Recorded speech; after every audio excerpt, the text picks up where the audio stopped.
T minus 5 minutes.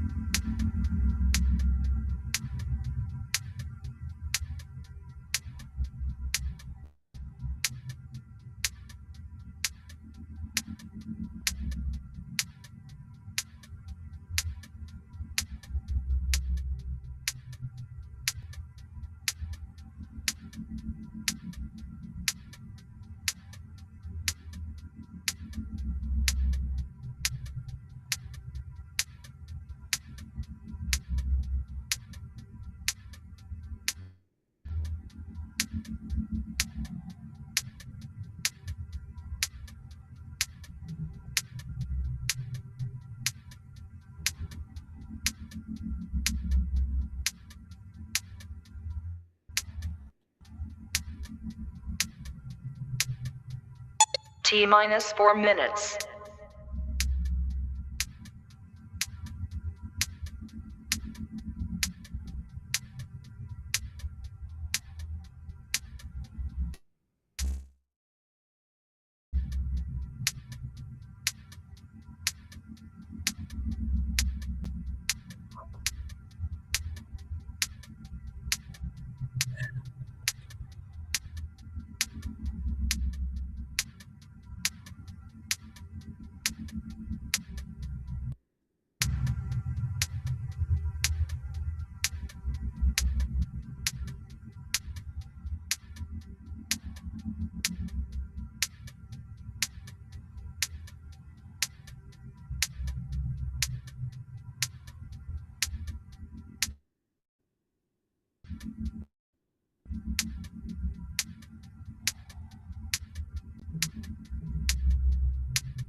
T minus 3 minutes.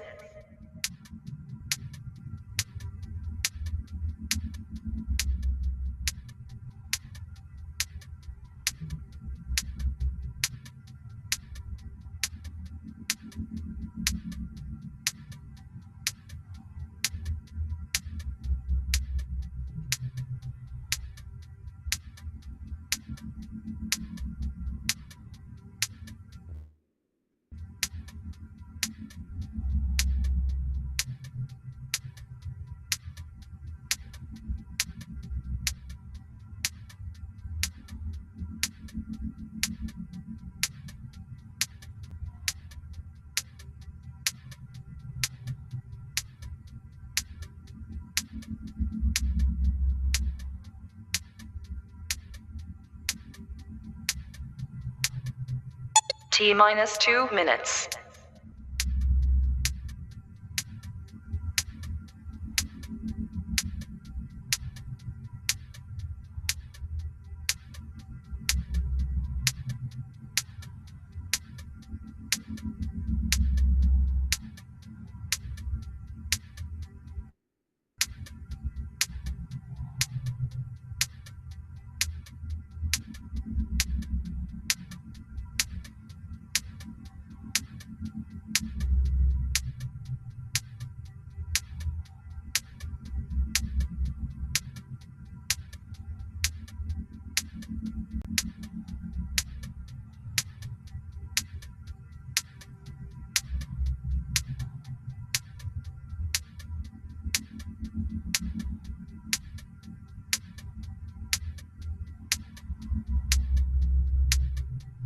T minus 1 minute.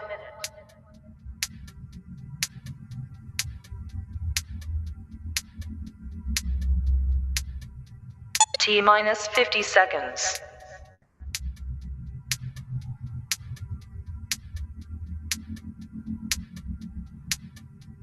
T minus 40 seconds.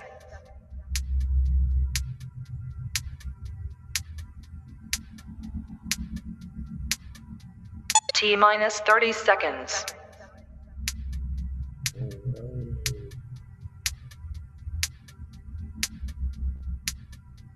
T minus 20 seconds.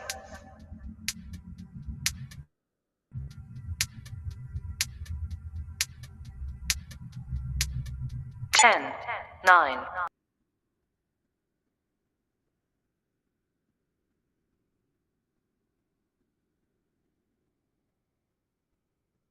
Uh, all right, folks. This is Kenny with Just the Right Angle coming at you live with an update on what's going on. It's been a huge fight going on in the Arkansas fiscal session. That's mainly what I wanted to talk about. Just kind of the background here. This is by the group Tracking Arkansas. They're on Substack, and I'm going to go ahead and post their link right off the bat. I'm not going to read this whole article, but give you kind of a background of what's going on. Folks, the Republican Party of Arkansas, thanks to efforts of conservatives like you and me, have turned the state red, and we have a Republican supermajority in the Arkansas legislature. The problem is our efforts have been sabotaged by what I call the consultant class, what this person calls the machine. It's the same globalist organizations that kept Arkansas in the back for decades, and they have usurped the Republican Party with certain consultants. And this is Senator Breanne Davis. She's on the consultant side, and they are. And then there's a debate over who's going to be the Senate President pro tem. That's the person that kind of runs the Arkansas Senate. That's kind of like the Senate Majority Leader, if we were to put it in terms like they have in the United States Senate. And what they're going to do is there's a process for doing this. It's usually a Republican caucus nomination. They go into a caucus and then they're nominated that way. But instead, what Ronald Caldwell is going to do is he is going to the floor for a vote. And so Breanna Davis will get the caucus nomination by virtue of being the only candidate if no one enters. Normally, the designee of the majority party becomes pro tem. The floor vote in January is a formality. But what Caldwell's going to do is actually wait until the floor vote, which is happening in January. He thinks he'll have a better shot in 2027. Because if he's right, the entire architecture of how the Arkansas Senate has chosen its leadership, which is through backroom deals, PACs, and other stuff, before the public sees a vote, will collapse. So it's usually with the way it's done, it's just done behind closed doors, and then, as they said before, the vote is formality. Now this time, apparently, it might actually be a fight.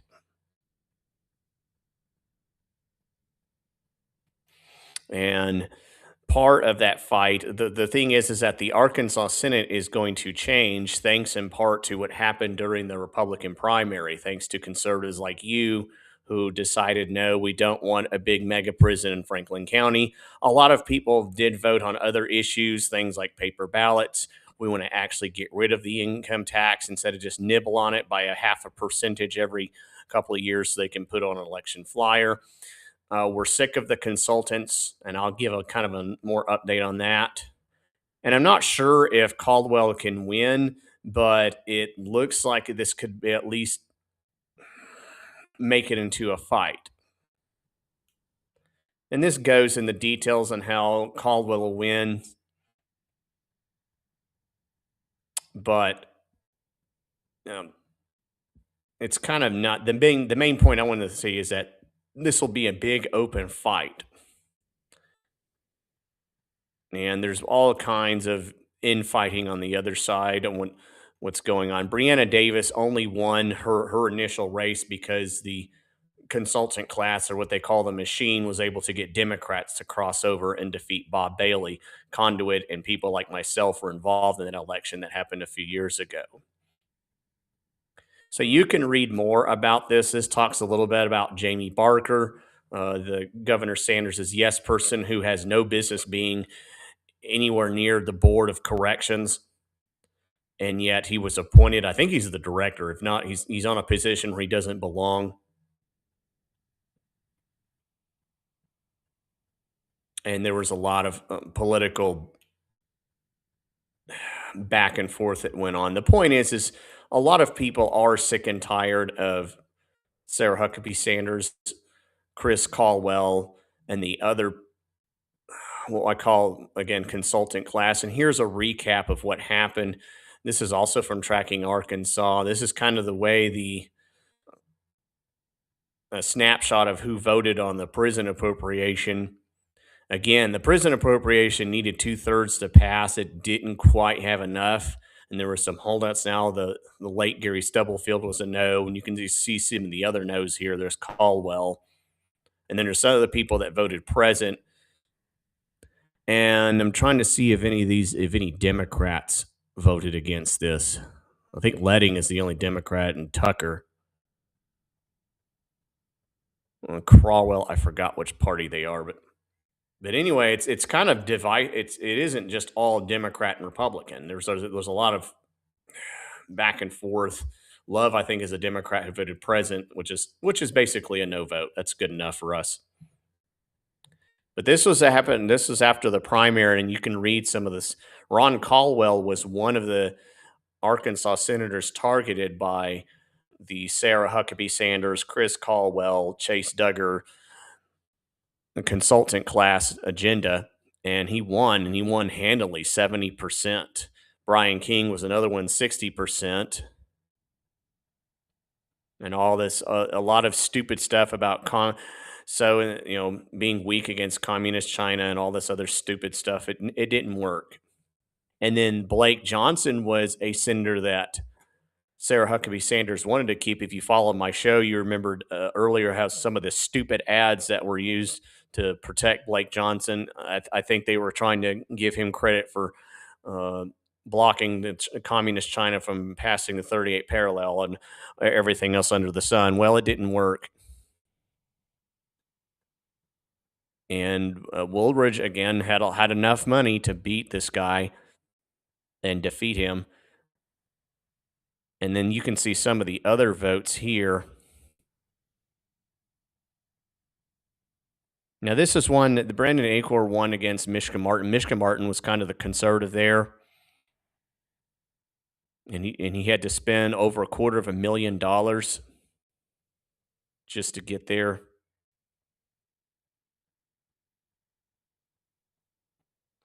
But you can see some of the other discussions there. Of course, in her zeal to try to keep conservatives from power, Sarah Huckabee Sanders, Chris Caldwell, and Chase Duggar, who I believe was the campaign manager of, who was the Republican who ran in there? Bo Renshaw, won handedly in HD 70, which would have been Carlton Wing's seat. The Democrats won this election handedly because, again, the Republican leadership of the Republican Party was so busy trying to hate on conservatives, they basically abandoned Bo Renshaw. And so that's kind of the political infighting that's going on in this little state. And here is a little bit of video of some of Caldwell's going on here. One of the issues, as I mentioned before, was the Franklin County Prison. This is on Conduit News' Twitter page. It's just 3 minutes, so I'm going to play it. And again, I'm not going to do like the quartering, just play a video and walk away. I'm going to actually give some commentary on what's going on. But this is the Arkansas fiscal session. We have a basically overpaid, never show up at meetings clown named Purfuroy, who is insulting the Arkansas taxpayers. He should have never been put in power in the first place. Certainly doesn't belong there now. And I'm just going to kind of play this while I take a little bit of a water break. Give me just a moment. Sometimes Twitter X likes to play.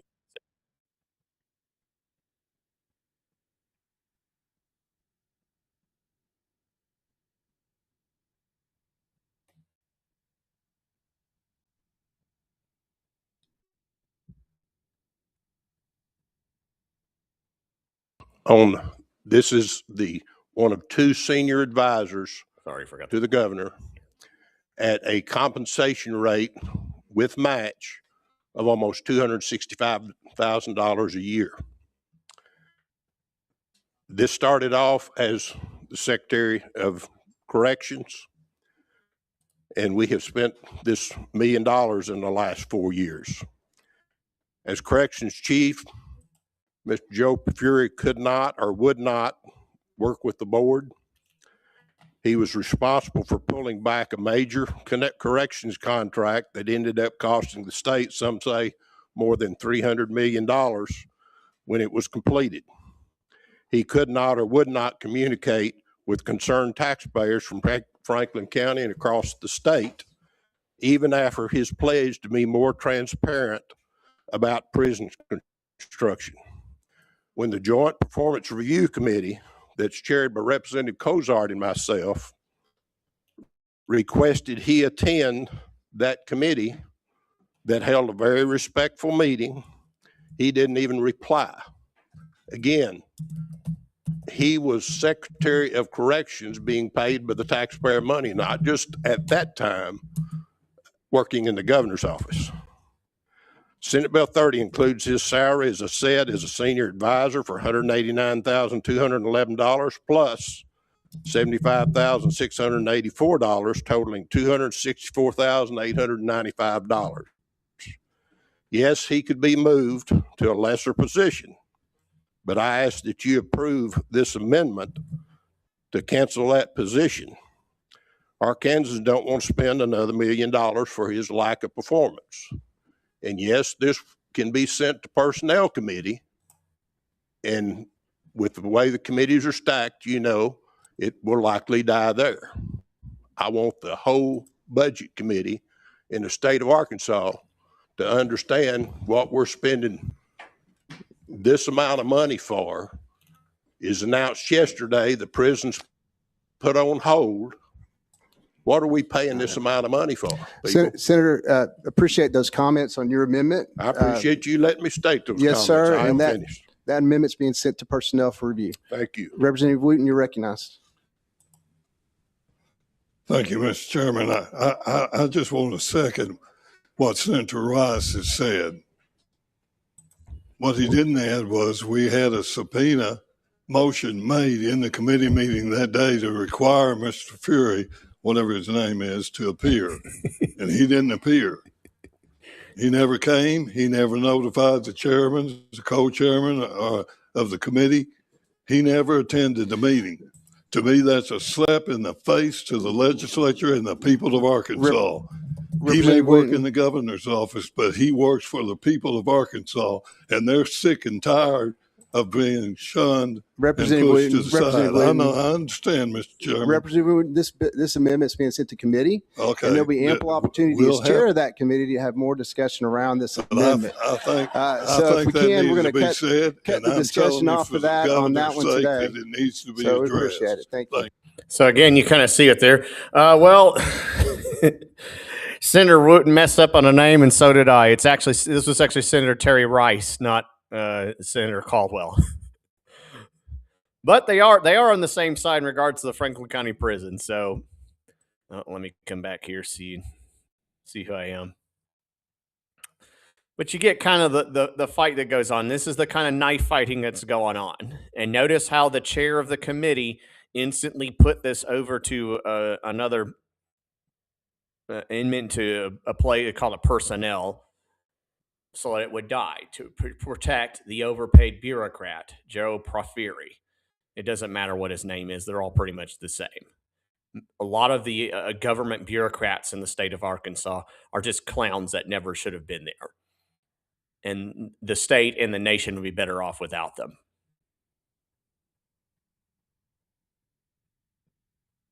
Let me go ahead and play the second video here. Just for fun. If you'll listen to me just a minute. It's evidently been said that my co-chair and I were contacted that Mr. Profuri was not going to be here. That is false. I was contacted by Governor Stafford yesterday. My co-chair was contacted by a different Governor Stafford yesterday and mentioned that Mr. Johnson, Ms. Laidlaw were going to be here. And I said, thank you. They said, I just want to notify the chairs. I said, I appreciate that. I did not ask specifically, and they did not mention Mr. Profuri's name. So at this time, I will entertain a motion. It will take a 2/3 vote of separate houses. Since the Senate's chairing today, it'd be the Senate first. I'll entertain a motion to authorize the co-chairs to begin the process issuing a subpoena as authorized below. I have a motion. To have a second. I have a second in the Senate. Thank you.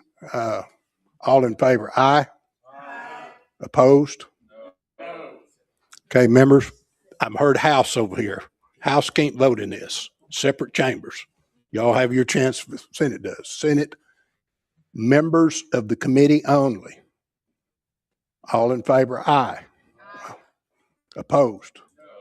No. Fails. Thank you. So again, that was kind of enough effort to try to force this cowardly bureaucrat, Joe Porphyry, to actually show up. Remember, we're paying this guy a lot of money, but just to show up at an Arkansas state Senate hearing and give answers regarding the multi-million-dollar prison. And part of the reason why that prison failed is because of that type of behavior. And I want people to, before I go, is again let people go to the Arkansas Secretary of State's campaign contribution disclosure website, so you can see here who's been doing what, especially in this year. There's all kinds of filters, but I wanted to focus on just kind of the spending that's going on. This is filing year 2026. Who has raised the most money in filing year 2026? Oops, that went the other way here. So one of the biggest ones is Safe Streets Arkansas. And I may need to reset the filters on this because I have been doing a lot of research. Let me see here for filing for 2026.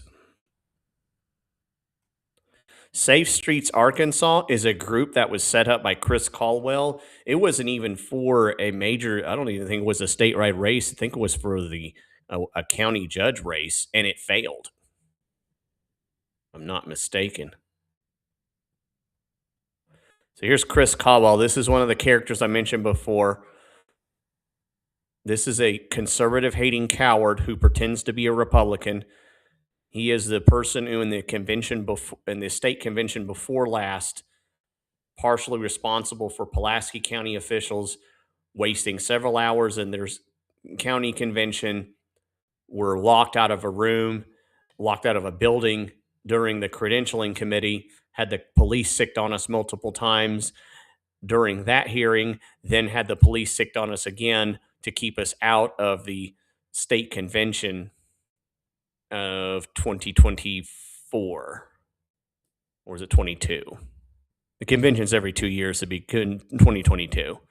I was one of many of the Pulaski County delegation that had the police sicked on us again by this coward, Chris Caldwell, and others alongside him.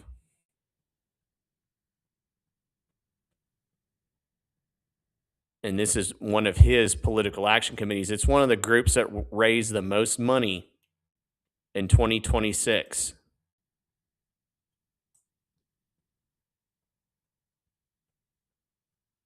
And now I don't know why. Oh, there's a group called New Generation, which was bankrolled another one of his committees. Oftentimes these committees get set up for the sole purpose of bankrolling other committees. And then right below him is Big Healthcare, and then the Democrat Party of Arkansas. Now, again, this is just this year. You can see how much money they've raised, how much they spent, what a balance they have. You can see this is a big war chest they're going to use in the November elections. Then here's the conservatives right here, the one conservative group, Republican Patriots of Arkansas. They're part of the group that defended, that led in that victory in the March primaries. And then right below them is Pfizer. There's the people that want to give you the jab. Now, by the way, this is just the state. That doesn't include anything with the federal. But again, you see examples of the kind of money that's being proposed there. By the way, this group, Arkansas Conservatives, they're anti-conservative. It's Chris Caldwell's faction. And again, you can see more about Mr. Caldwell. He's one of the parasites within the Republican Party. He has the ability to shut down county committee meetings. You never voted for this guy. You rarely ever see him. He needs to be exposed. He and others like him need to be kicked out of the party. But anyway, folks, remember when the righteous rule, the people rejoice. You have a say in that now, so find a way to get involved. I'll try to let you know about updates that happens.